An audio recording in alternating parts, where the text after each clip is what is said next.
এদিকে জ্বালানি সংকটের আশঙ্কা মাথায় রেখে ২৬ মার্চ স্বাধীনতা দিবস উপলক্ষে আলোকসজ্জা না করার সিদ্ধান্ত নিয়েছে সরকার। এছাড়া ঈদ যাত্রা নির্বিঘ্ন করতে সব ধরনের ব্যবস্থা আছে বলে জানিয়েছেন স্বরাষ্ট্রমন্ত্রী সালাউদ্দিন আহমেদ।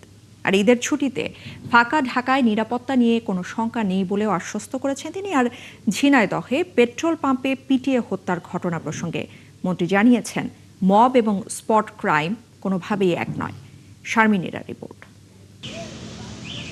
মধ্যপ্রাচ্যের যুদ্ধের প্রভাবে জ্বালানি সংকটের মুখে গোটা বিশ্ব। এটি বিবেচনায় রেখেই জ্বালানি ব্যবহারে সাশ্রয়ী হচ্ছে সরকার। ২৬ মার্চ স্বাধীনতা দিবস ঘিরে কোনো আলোকসজ্জা না করার সিদ্ধান্ত হয়েছে সচিবালয় স্বরাষ্ট্র মন্ত্রণালয়ের রোববারের বৈঠকে। স্বাধীনতা দিবস ও ঈদ উল ফিতর এই দুই উৎসব ঘিরে নিরাপত্তা নিয়ে কোনো শঙ্কা নেই বলে জানিয়েছেন স্বরাষ্ট্রমন্ত্রী। স্বাধীনতা এবং জাতীয় দিবস উদযাপনের ক্ষেত্রে আমরা ঐতিহ্যগতভাবে আলোকসজ্জা করে থাকি। এইবার একটা গুরুত্বপূর্ণ সিদ্ধান্ত হয়েছে উদ্ভূত পরিস্থিতিতে এবং যাতে ফুয়েল ক্রাইসিস না হয় এবং কৃচ্ছতা সাধন করতে পারি, সেজন্য আমরা সিদ্ধান্ত নিয়েছি এবার দেশব্যাপী এই দিবস উপলক্ষে কোনো আলোকসজ্জা করা হবে না। জানান, ঈদের আগে শ্রমিকের বেতন ভাতা পরিশোধের বিষয়ে এক হয়েছেন গার্মেন্টস মালিকরা। আমরা গার্মেন্টস অ্যাসোসিয়েশনের বিজিএমইএ নেতৃবৃন্দ এসেছিলেন, বিটিএমইএ, বিকেএমইএ, তাদের সবার সাথে কথা হয়েছে। তারাও খুব আন্তরিক, যাতে উইথ এ ফিউ এক্সেপশন সব ক্ষেত্রেই তারা আশা করছেন যে সবকিছুই তারা ঈদের আগে বেতন ভাতা বোনাস ইত্যাদি পরিশোধ করতে পারবেন। সরকারের সহযোগিতা থাকবে, ব্যাংকিং সেক্টরের সহযোগিতা থাকবে। তারপরে যদি দুই একটা গার্মেন্টসের সেরকম সমস্যা থাকে, আমরা বলেছি আগের থেকে আপনারা সেগুলো অ্যাড্রেস করবেন। এ সময় সাংবাদিকদের প্রশ্নের জবাবে ঝিনাইদহ পেট্রোল পাম্পে পিটিয়ে হত্যার ঘটনার ব্যাখ্যা দেন স্বরাষ্ট্রমন্ত্রী। সমস্ত বিষয়গুলোকে মবের সাথে তুলনা করলে হবে না। কিছু কিছু বিচ্ছিন্ন ঘটনা আছে। এখন আমরা অবশ্যই মবের বিষয়ে সিরিয়াস এবং মব কালচার বাংলাদেশে বিলুপ্ত হবে। নিষিদ্ধ ঘোষিত সংগঠন ছাত্রলীগের প্রকাশ্যে কর্মসূচি প্রসঙ্গে সালাউদ্দিন আহমেদ বলেন, দু একটি কর্মকাণ্ডের চেষ্টা করলে ব্যবস্থা নিচ্ছে পুলিশ। যাদের রাজনৈতিক কার্যক্রম বিধিনিষেধ আছে সন্ত্রাস বিরোধী আইনের অধীনে, তারা বিভিন্ন সময় বিভিন্ন রাজনৈতিক কর্মসূচি পালনের জন্য ঘোষণা দিয়ে থাকে, তবে দৃশ্যমান কিছু তো দেখি না। শারমিনেরা, ৭১, ঢাকা। গুম খুন করেও ফ্যাসিস্ট শেখ হাসিনার এখনো কোনো অনুশোচনা নেই মন্তব্য করেছেন স্থানীয় সরকার মন্ত্রী মির্জা ফখরুল ইসলাম আলমগীর। আন্তর্জাতিক নারী দিবস উপলক্ষে সকালে মায়ের ডাক আয়োজিত অনুষ্ঠানে এ কথা বলেন তিনি। আর গুম খুনের শিকার পরিবারকে মাসিক ভাতা প্রদানের জন্য প্রধানমন্ত্রীর কাছে চিঠি দেবার আশ্বাস দিয়েছেন বিএনপি মহাসচিব। ফরহাদ ইবনে মালেক জানাচ্ছেন বিস্তারিত। চাই আমরা বিচার চাই না, আমরা কোর্ট চাই। আমরা আমাদের বাবাদের জড়িয়ে ধরতে চাই, বাবার সাথে উৎসব করতে চাই। প্রতিটা উৎসবে আমাদের বাবাদের। বিএনপি নেতা পারভেজ হোসেনের কন্যা হৃদি বাবাকে নিয়ে স্মৃতিচারণ করতে গিয়ে এভাবেই কান্নায় ভেঙে পড়েন তিনি। বাবার জন্যই ১৩ বছরের অপেক্ষা আর কান্নায় তখন যেন ভারী হয়ে ওঠে পুরো ফিল্ম আর্কাইভ মিলনায়তন। হৃদির মতো অনেকেই একযুগ, কেউ বা তারও বেশি সময় ধরে অপেক্ষায় সন্তান, স্বামী কিংবা ভাইয়ের জন্য। আসলে এই যে ১৩টা বছর যে গেল না, সেই যে বুকের ভিতর যে একটা রক্তক্ষরণ না, সেটা এখনো কিন্তু রক্তক্ষরণ হচ্ছে। আমরা এখন কষ্টে যন্ত্রণা এখন আমরা স্তব্ধ হয়ে গেছি। রোববার সকালে জাতীয় ফিল্ম আর্কাইভ মিলনায়তনে সরকারি অনুদানে নির্মিত মায়ের ডাক প্রামাণ্য চলচ্চিত্রের উদ্বোধনী অনুষ্ঠানে যোগ দিয়ে নিজেদের দুঃখ কষ্টের কথা তুলে ধরেন তারা। সময় গুমের ভয়াবহ অভিজ্ঞতা ব্যক্ত করেন অতিথিরাও। আমি যখন গুম ছিলাম প্রায় 10 থেকে 12 দিন, আমার ওইভাবে চেঞ্জ ছিল না। আমাদেরকে সলিটারি কনফাইনমেন্টে রাখা হতো। আদৌ বাকিরা কেউ আছে নাকি না আমি তাও জানি না। এটা ছিল আয়নাঘর। অনুষ্ঠানে বক্তব্য দিতে এসে আবেগ আপ্লুত হয়ে পড়েন বিএনপি মহাসচিব ও স্থানীয় সরকার মন্ত্রী মির্জা ফখরুল ইসলাম আলমগীর। আমাদেরকে যেন কখনো এই ধরনের বাচ্চাদের কথা শুনতে না হয়। বলেন, গুম খুন করেও পতিত স্বৈরাচার শেখ হাসিনার এ নিয়ে বিন্দুমাত্র অনুশোচনা নেই। সবচেয়ে খারাপ লাগে কোথায় জানেন? যে আজকে সেই ফ্যাসিস্ট মহিলা বিদেশে বসে এতটুকু অনুশোচনা নেই, সমানে বাংলাদেশকে আরো অস্থিতিশীল করার চেষ্টা করছেন, যেটাকে আমি মনে করি যে একটা ক্রিমিনাল অফেন্স। গুম খুনের শিকার পরিবারের প্রতি কৃতজ্ঞতা স্বরূপ তাদের মাসিক ভাতা প্রদানেরও আশ্বাস দেন তিনি। আমরা বিভিন্ন জায়গায় বিভিন্ন ভাতা দিচ্ছি, অথচ এই পরিবারগুলোকে তাদের সন্তানগুলোকে মানুষ করবার জন্যে, বেঁচে থাকবার জন্যে, ভালোভাবে একটু জীবনযাপন করবার জন্যে আমরা এখন পর্যন্ত কিন্তু কোনো উদ্যোগ গ্রহণ করিনি।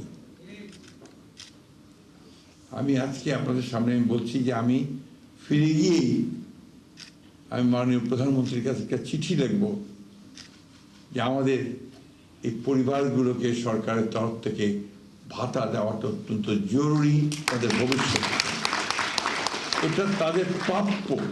ফরহাদ ইবনে মালেক, ৭১, ঢাকা। প্রিয় সন্তান, বিএনপির স্থায়ী কমিটির সদস্য মির্জা আব্বাসকে ভয়ভীতি দেখানো সহ মানহানির মামলায় এনসিপির মুখ্য সমন্বয়ক নাসিরুদ্দিন পাটোয়ারির বিরুদ্ধে সমন জারি করেছে আদালত। রোববার ঢাকা মেট্রোপলিটন ম্যাজিস্ট্রেট হাসান শাহাদাতের আদালত বিএনপি নেতা আশরাফুল ইসলামের করা মামলাটি আমলে নিয়ে এই আদেশ দিয়েছেন। রিপোর্ট শাহেদুজ্জামান সাকিবের। ত্রয়োদশ জাতীয় সংসদ নির্বাচনে ঢাকা ৮ আসন থেকে এনসিপির হয়ে প্রতিদ্বন্দ্বিতা করেন দলের মুখ্য সমন্বয়ক নাসিরুদ্দিন পাটোয়ারি। নির্বাচনের সময় তার প্রতিদ্বন্দ্বী প্রার্থী বিএনপির স্থায়ী কমিটির সদস্য মির্জা আব্বাসের নানা সমালোচনা করেন তিনি। তার বক্তব্যে মির্জা আব্বাসের মানহানি হয়েছে এমন অভিযোগ তুলে রোববার সকালে নাসিরুদ্দিন পাটোয়ারির বিরুদ্ধে মামলা করেন বিএনপির রমনা থানার সভাপতি আশরাফুল ইসলাম। ও সারাক্ষণ সারাদিন এসব অশ্রাব্য ভাষা, অকথ্য ল্যাঙ্গুয়েজ ব্যবহার করতেই থাকবে। আবাল বৃদ্ধ বনিতা থেকে শিশু থেকে শুরু করে সবাই এই নোংরা ভাষাগুলি শিখবে। এটা কি খুব ভালো দেশের জন্য, নাগরিকদের জন্য ভালো, সমাজের জন্য ভালো? আমাদের কি কোনো দায়বদ্ধতা নেই? ওকে থামানোর জন্য আইন ছাড়া আমাদের কি উপায় থাকতে পারে বলেন তো আপনি? আইনের আশ্রয় ছাড়া আর কি উপায় থাকতে পারে? মারবো, মারামারি কাটাকাটি করা, সেটা কি ভালো কাজ? নির্বাচনে হেরে যাওয়ার পরও পাটোয়ারি সামাজিক যোগাযোগ মাধ্যম ও বিভিন্ন অনলাইনে মানহানিকর বক্তব্য ও মির্জা আব্বাসকে হুমকি ধামকি দেন বলে এজাহারে উল্লেখ করেছেন বাদী।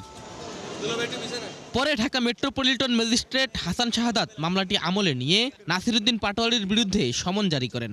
বিজ্ঞ আদালত সবকিছু পর্যালোচনা করেছেন, অনেক সময় নিয়ে উনি পর্যবেক্ষণ করে যখন দেখেছেন যে বাদীর আর্জিতে যা লেখা এটা সপক্ষের ডকুমেন্টসগুলো উনি অ্যানালাইসিস করেছেন, করে দেখে তারপর উনি আসামির বিরুদ্ধে সমন ইস্যু করে মামলা আমলে নিয়ে আসামির বিরুদ্ধে সমন ইস্যু করেছেন। ৫০০ এবং ৫০৪ দ্বারায় সমন ইস্যু করেছে। নির্বাচনে মির্জা আব্বাসের কাছে ৪,৯৮০ ভোটে পরাজিত হন নাসিরুদ্দিন পাটোয়ারি। শাহেদুজ্জামান সাকিব, ৭১, ঢাকা। গণতন্ত্রের অগ্রযাত্রায় বিশেষ অদম্য শ্রেষ্ঠ নারীর পুরস্কার পেয়েছেন সাবেক প্রধানমন্ত্রী বেগম খালেদা জিয়া। আন্তর্জাতিক নারী দিবসে তার নাতনি ব্যারিস্টার জাইমা রহমানের হাতে পুরস্কার তুলে দিয়ে রাষ্ট্রপতি মোহাম্মদ শাহাবুদ্দিন বলেন, স্বাধীনতার ঘোষক শহীদ রাষ্ট্রপতি জিয়াউর রহমান নারীর রাজনৈতিক এবং অর্থনৈতিক ক্ষমতায়নে গুরুত্ব দিয়েছিলেন, যা আরও শক্তিশালী এবং সময়োপযোগী রূপ দেন খালেদা জিয়া। এ সময় ডাক্তার জুবাইদা রহমান বলেন, আগামীতে নারী এবং কন্যা শিশুর জন্য নিরাপদ হবে বাংলাদেশ। মোহন ইসলামের প্রতিবেদন। বাংলাদেশের 3বারের প্রধানমন্ত্রী বেগম খালেদা জিয়া, যিনি বাংলাদেশের প্রথম নারী প্রধানমন্ত্রী হিসেবে রাষ্ট্র ক্ষমতায় থেকে এবং ক্ষমতার বাইরে থেকেও জোরালো ভূমিকা রেখেছেন গণতন্ত্র ও নারীর ক্ষমতায়নে। শিক্ষাসহ নারীদের জন্য রাখেন গুরুত্বপূর্ণ ভূমিকা। মহিষী নেত্রী বেগম খালেদা জিয়াকে তাই এবার আন্তর্জাতিক নারী দিবসে গণতন্ত্রের অগ্রযাত্রায় বিশেষ অদম্য শ্রেষ্ঠ নারী পুরস্কার দিল সরকার। 3বারের সাবেক প্রধানমন্ত্রী বেগম খালেদা জিয়াকে প্রদত্ত মরণোত্তর সম্মাননা।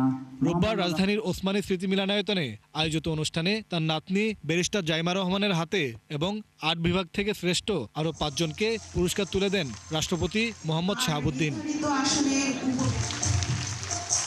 অনুষ্ঠানের বিশেষ অতিথি ডাক্তার জুবাইদা রহমান তুলে ধরেন গণতন্ত্র ও নারীর প্রতি বেগম খালেদা জিয়ার অবদানের কথা। তার মন সদা কেঁদেছে দেশের নিষ্পেষিত নিপীড়িত মানুষের জন্য। তার বজ্রকণ্ঠ সদা সোচ্চার হয়েছে স্বৈর শাসনের শোষণের বিরুদ্ধে। তিনি মা, তিনি যোদ্ধা, তিনি ন্যায় বিচারক, তিনি আমাদের চলার পথের পাথেয়, গণতন্ত্রের পথপ্রদর্শক। এ সময় মহিলা ও শিশু বিষয়ক মন্ত্রী বলেন, বেগম খালেদা জিয়া দেখানো পথেই কাজ করবে বর্তমান সরকার। এই ধারাবাহিক নেতৃত্বের উত্তরসূরি বর্তমান প্রধানমন্ত্রী জনাব তারেক রহমান অন্তর্ভুক্তিমূলক গণতান্ত্রিক দর্শনের মাধ্যমে সবার আগে বাংলাদেশ প্রত্যয় ব্যক্ত করেছেন। পরে রাষ্ট্রপতি তার ভাষণে তুলে ধরেন নারীদের নিয়ে সাবেক রাষ্ট্রপতি জিয়াউর রহমান ও প্রধানমন্ত্রী খালেদা জিয়া সময়কার কর্মসূচি। নারীদের বাইরে রেখে দেশের উন্নয়ন সম্ভব নয় জানিয়ে কিছু চ্যালেঞ্জের কথা বলেন তিনি। বাংলাদেশের জনসংখ্যার অর্ধেকের বেশি নারী। এই বিশাল নারী শক্তিকে রাষ্ট্র ও সমাজের মূল ধারা থেকে দূরে রেখে জাতীয় অগ্রগতি ও সমৃদ্ধি কখনোই সম্ভব নয়। শহীদ রাষ্ট্রপতি জিয়াউর রহমান যে ভিত্তি স্থাপন করেছিলেন সেটিকে আরও শক্তিশালী ও সময়োপযোগী রূপ দেন দেশনেত্রী বেগম খালেদা জিয়া। নারী উন্নয়নে বর্তমান সরকারের নেওয়া বিভিন্ন কর্মসূচির কথাও উল্লেখ করেন রাষ্ট্রপতি। আমাদের সমাজে এখনো নারীর প্রতি সহিংসতা, কর্মক্ষেত্র, মজুরি সমতায় বৈষম্য, দুর্বল আইনি সুরক্ষা, নিরাপত্তাহীনতা, নারী বিরোধী মানসিকতা ও সামাজিক কুসংস্কারের মতো নানান সমস্যা রয়েছে। কন্যা শিশুর ক্ষেত্রে বাল্য বিবাহ একটি বড় চ্যালেঞ্জ। এই চ্যালেঞ্জগুলো কঠোর আইন প্রয়োগ ও সামাজিক সচেতনতা বৃদ্ধির মাধ্যমে আমাদের সম্মিলিতভাবে মোকাবেলা করতে হবে। পরে সম্মাননা পাওয়া নারীদের সাথে ফটো সেশনে যোগ দেন মোহাম্মদ শাহাবুদ্দিন। মোহন ইসলাম, ৭১, ঢাকা। ঢাকা ওয়াসার ব্যবস্থাপনা পরিচালক আব্দুস সালাম ব্যাপারী পদত্যাগ করেছেন। দুপুরে স্থানীয় সরকার মন্ত্রণালয় তার পদত্যাগপত্র গ্রহণ করেছে। এদিকে আব্দুস সালামের বিরুদ্ধে অর্থ পাচারের অভিযোগ অনুসন্ধান শুরু করেছে পুলিশের অপরাধ তদন্ত বিভাগ সিআইডি। সংবাদ বিজ্ঞপ্তিতে সিআইডি জানিয়েছে, আব্দুস সালাম ব্যাপারী ১৯৯১ সালে ঢাকা ওয়াসায় সহকারী প্রকৌশলী হিসেবে চাকরি শুরু করেন। পরে অর্থ পাচার করে তিনি স্ত্রী এবং আরও কয়েকজনের নামে কানাডা, যুক্তরাষ্ট্র সহ বিভিন্ন দেশে বিপুল পরিমাণ স্থাবর অস্থাবর সম্পদ অর্জন করেছেন বলে অভিযোগ পাওয়া গেছে। অভিযোগ রয়েছে, অন্তর্বর্তী সরকারের শেষ সময়ে আব্দুস সালামকে বিতর্কিত প্রক্রিয়ায় ঢাকা ওয়াসার ব্যবস্থাপনা পরিচালক এমডি হিসেবে নিয়োগ দেওয়া হয়েছিল। ইনকিলাব মঞ্চের মুখপাত্র ওসমান হাদি হত্যার মাস্টার মাইন্ড ফয়সাল করিম মাসুদ ভারতে গ্রেফতার হয়েছেন। পশ্চিমবঙ্গ পুলিশের স্পেশাল টাস্ক ফোর্স এসটিএফ এর বরাত দিয়ে এই তথ্য জানিয়েছে বার্তা সংস্থা এএনআই। একই সঙ্গে ফয়সালের সহযোগী আলমগীরকেও গ্রেফতারের কথা জানিয়েছে এসটিএফ। পশ্চিমবঙ্গ পুলিশের স্পেশাল টাস্ক ফোর্স রোববার তাদের গ্রেফতার করে। পশ্চিমবঙ্গ পুলিশ বলছে, প্রাথমিক জিজ্ঞাসাবাদে জানা গেছে রাহুল ওরফে ফয়সাল করিম মাসুদ এবং আলমগীর হোসেন ইনকিলাব মঞ্চের নেতা ওসমান হাদি হত্যাকাণ্ডের সঙ্গে জড়িত। হত্যার পর তারা মেঘালয় সীমান্ত দিয়ে অবৈধভাবে ভারতে প্রবেশ করে। এরপর ভারতের বিভিন্ন স্থানে অবস্থান শেষে সম্প্রতি আবারও বাংলাদেশে ফেরার উদ্দেশ্যে বনগাঁওয়ে জড়ো হয়েছিলেন। এএনআই এর প্রতিবেদনে বলা হয়েছে, অবৈধভাবে অনুপ্রবেশ এবং ভারতের অবস্থানের অভিযোগে তাদের গ্রেফতার করা হয়েছে। গ্রেফতারকৃতদের বিরুদ্ধে সুনির্দিষ্ট ধারায় মামলাও রয়েছে। আর গ্রেফতারের পর কলকাতার আদালতে হাজির করা হলে তাদের পুলিশি হেফাজতে পাঠানোর নির্দেশনা দিয়েছেন বিচারক। দর্শক, এই বিষয়ে আমরা আরও জানবো আমাদের সহকর্মীদের কাছে। নতুন কোনো তথ্য আসলে আমরা সরাসরি তাদের সাথে যুক্ত হব। এই মুহূর্তে আমরা চলে যাচ্ছি পরবর্তী প্রসঙ্গে। সরকারি হাসপাতালে দালাল নির্মূলে জিরো টলারেন্স ঘোষণা করেছে স্বাস্থ্য মন্ত্রণালয়। একই সঙ্গে দালাল মুক্ত হাসপাতাল নিশ্চিতে ঘোষণা করা হয়েছে ৭ দফা কর্মসূচি। আর এরই অংশ হিসেবে রোববার রাজধানীর ৩টি সরকারি হাসপাতালে অভিযান চালিয়ে বেশ কয়েকজন দালালকে আটক করেছে র্যাবের ভ্রাম্যমাণ আদালত। এ সময় তাদের বিভিন্ন মেয়াদের সাজা এবং অর্থদণ্ড দেওয়া হয়। সবুজ মাহমুদের প্রতিবেদন। ভাই আমি জানি না ভাই, নাম কি বলেন? জাতীয় হৃদরোগ হাসপাতালে দালাল চক্রের দৌরাত্ম্য নিয়ে ৭১ প্রতিবেদন প্রকাশের পর তৎপর হয় প্রশাসন। আসেন সামনে কই, এখানে দাঁড়িয়ে কথা সামনে বলি। রোববার সকালে হৃদরোগ, সোহরাওয়ার্দী ও পঙ্গু হাসপাতাল এলাকায় অভিযান চালায় র্যাবের ভ্রাম্যমাণ আদালত। অভিযানে বেশ কয়েকজন দালালকে আটক করা হয়। স্বাস্থ্য মন্ত্রণালয় ঘোষিত ৭ দফা কর্মসূচির মধ্যে অন্যতম দফা রয়েছে দালাল বিরোধী অভিযান পরিচালনা করা। দালালদের বিরুদ্ধে মোবাইল কোর্টের মাধ্যমে তাদের বিরুদ্ধে ব্যবস্থা গ্রহণ করা। আপনারা জানেন, যে সকল দালাল চক্র রোগীদের সেবা গ্রহণে হয়রানি করে এবং প্রতারণার আশ্রয় নেয়, তাদের বিরুদ্ধে মোবাইল কোর্টের মাধ্যমে আইনগত ব্যবস্থা গ্রহণ করা হয়ে থাকে। অভিযুক্ত দালালদের কেউ রক্ত সংগ্রহ, কেউ উন্নত স্বাস্থ্যসেবার লোভ দেখিয়ে বেসরকারি হাসপাতালে রোগী পাঠিয়ে স্বজনদের কাছ থেকে অর্থ হাতিয়ে নেয়। আমি গেছিলাম ঠিক আছে, কিন্তু আমি রক্তের সাথে ওই সব জড়িত না। আমি রক্ত আমার পেশেন্টের জন্য আমি নিতে চাচ্ছি। আমার রিপোর্ট আছে, ওইখানে হাসপাতালে রুগী আছে, সব কিছু আছে। না, আমি তো ডেলিভারি ম্যান, ওইখানে মার্কেটিং আছে। হেরা অর্ডার দিলে আমি ব্লাডটা দিয়ে আসি। আমি ১০০ টাকা পাই ব্লাডটা দিয়ে আসি। আমাকে অফিস থেকে পাঠাইছে ভাই, আমি তো বলতে পারবো না তো কিছু। আমাকে অফিস থেকে বলছে যে এখানে একটা স্যাম্পল আছে, স্যাম্পলটা নিয়ে আসো। আমি স্যাম্পল আনতে গেছি। অভিযানে দালালদের ধরার পর তাদের অর্থ ও কারাদণ্ড দেয় ভ্রাম্যমাণ আদালত। যে রোগীদেরকে মিথ্যা বিজ্ঞাপন দ্বারা প্রতারণা করার মাধ্যমে এই পার্শ্ববর্তী বিভিন্ন প্রাইভেট হাসপাতালে নিয়ে যাওয়া, এছাড়া হচ্ছে রোগীদের এক্স রে বা অন্যান্য টেস্টের নামে তাদের কাছ থেকে অতিরিক্ত অর্থ আদায় করে দেওয়া, তাদেরকে সিরিয়াল আগিয়ে দেওয়া সহ বিভিন্ন অপরাধে তাদেরকে ধৃত করা হয়। তাদের প্রতি যে আইনানুগ পদক্ষেপগুলো নেওয়া সেটা আসলে চলমান একটি প্রক্রিয়া, তাদেরকে শুনানি গ্রহণ প্রক্রিয়া চলছে। হাসপাতাল কর্তৃপক্ষ বলছে দালাল চক্রের সঙ্গে কোনো কর্মচারীর সংশ্লিষ্টতা পাওয়া গেলে কঠোর ব্যবস্থা নেওয়া হবে। এ পর্যন্ত প্রায় 21-22 জনকে আমরা চাকরিচ্যুত করেছি এবং যারা এটার সাথে জড়িত তাদের সবার বিরুদ্ধে অবশ্যই আইনানুগ ব্যবস্থা নেওয়া হবে এবং নেওয়া হচ্ছে এবং অনেকের বিরুদ্ধে তদন্তও চলতেছে। সরকারি হাসপাতালে দালাল চক্র নির্মূলে প্রশাসন, হাসপাতাল কর্তৃপক্ষ ও আইনশৃঙ্খলা বাহিনীর সমন্বিত অভিযান অব্যাহত থাকবে। সবুজ মাহমুদ, ৭১, ঢাকা। অন্তর্বর্তী সরকারের সময় রাষ্ট্রীয় অনেক সিদ্ধান্ত গোপনে হয়েছে বলে অভিযোগ তুলেছেন টিআইবি নির্বাহী পরিচালক ডক্টর ইফতেখারুজ্জামান। তিনি দাবি করেছেন ডক্টর ইউনূসের প্রশাসনে স্বচ্ছতার ঘাটতি ছিল। রোববার তথ্য অধিকার ফোরামের সংবাদ সম্মেলনে তিনি এসব কথা জানিয়েছেন। এ সময় সুজন সম্পাদক ডক্টর বদিউল আলম মজুমদার জানিয়েছেন, তথ্য অধিকার আইন বাস্তবায়ন হলে সরকারের কাজে স্বচ্ছতা আসবে। জানাচ্ছেন শাহনাজ শারমিন। সেই ফোরামটা গঠন করি যেটা জুলাই অভ্যুত্থানের পর থেকে প্রধান তথ্য কমিশনার ও কমিশনারদের অনুপস্থিতিতে তথ্য কমিশনের কার্যক্রম প্রায় স্থবির। ফলে তথ্য অধিকার আইনের কার্যকর প্রয়োগ ব্যাহত হচ্ছে হয়েছিল এবং জাতি আমাদের শিগগিরই তথ্য কমিশন গঠন এবং তথ্য অধিকার আইন 2009-এর সংশোধনের দাবিতে তথ্য অধিকার ফোরামের এই সংবাদ সম্মেলন। এই অধ্যাদেশটি পার্লামেন্টে উঠবে বলে আমরা আশা করছি। এই অধ্যাদেশটি যেন পার্লামেন্টে তোলা না হয়, কারণ এটি পর্যাপ্ত জনগণের সাথে আলোচনা না করেই এবং তথ্য অধিকার ফোরাম এবং অন্যান্য অংশীজনের সাথে আলোচনা করা ছাড়াই তারাই সংশোধনটি করেছেন। অন্তর্বর্তীকালীন সরকারের সময় আমরা বহুবার আমরা এটা জানিয়েছি, দাবি করেছি যে ইনফরমেশন কমিশন মানে অকেজো বলা যায় না, এটা কিছু ছিলই না। এই জনতার আইনকে যদি আপনি জনতার হাতে ক্ষমতায়িত করেন তাহলে ওই পাওয়ার টু দ্য সোভিয়েত যে কথাটা বলছিল, জনগণের হাতে ক্ষমতা দেয়া হবে। সুশাসনের জন্য নাগরিক সুজনের সম্পাদক ডক্টর বদিউল আলম মজুমদার বলেন, তথ্য অধিকার আইন বাস্তবায়নে আন্দোলন গড়ে তুলতে পারলে সরকারের কাজে স্বচ্ছতা নিশ্চিত করা যাবে।